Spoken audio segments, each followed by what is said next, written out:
ভণ্ডামি করলি কেন? 2 নম্বরই করলি কেন? হক আওয়াজ হবে কেন? আজ পর্যন্ত একটা সাক্ষী দাও, আমার দাদা থেকে শুরু করে আজ পর্যন্ত পারলে কার বুকের পাঁটা থাকলে একটা সাক্ষী দাও যে আপনাদের কারণে শরীয়তের খেলাফ আমরা করছি। একটা সাক্ষী দাও। 2টা সাক্ষীর দরকার নেই, 2টা সাক্ষীর দরকার নেই। একটা সাক্ষী প্লেস করো যে আপনাদের জামাতের সাথে থাকার কারণে, আপনাদের দলের সাথে থাকার কারণে, আপনাদের কারণে শরীয়ত লঙ্ঘন করছি, আপনারা লঙ্ঘন করাইছেন, একটা সাক্ষী দাও।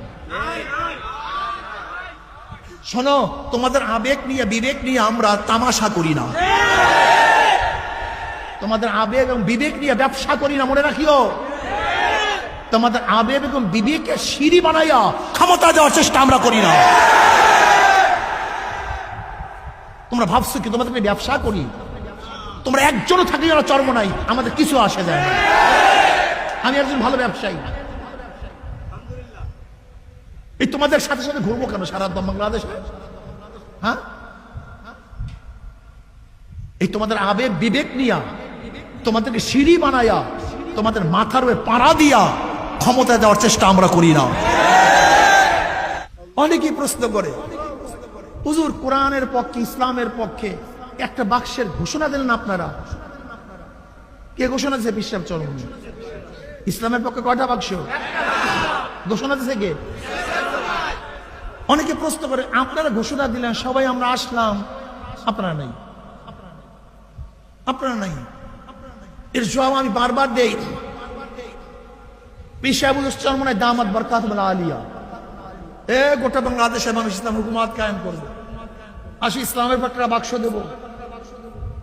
স্টিয়ারিং ছিলেন, নেতৃত্ব ছিলেন পীর সাহেব চরমনাই।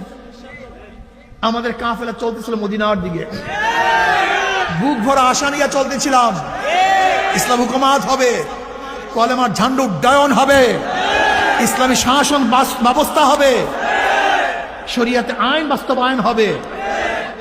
আমরা চলতেছিলাম মদিনার দিকে, হঠাৎ দেখি স্টিয়ারিং চিন্তাই হয়ে গেছে। পীর সাহেব চরমনাই স্টিয়ারিং এ নাই, নেতৃত্বে নাই। আমরা চলতেছিলাম মদিনার দিকে, হঠাৎ দেখি কাফেলা চলতেছে আমেরিকার দিকে। আচ্ছা বলো তো, মদিনার কাফেলা আমেরিকা যেতে পারে? এ মদিনার কাফেলা। ভালো মতো বুঝবেন, মোমেন মুসলমান দলে বলে চলে না, মুসলমান কোরআন ও সুন্নাহ অনুযায়ী চলে,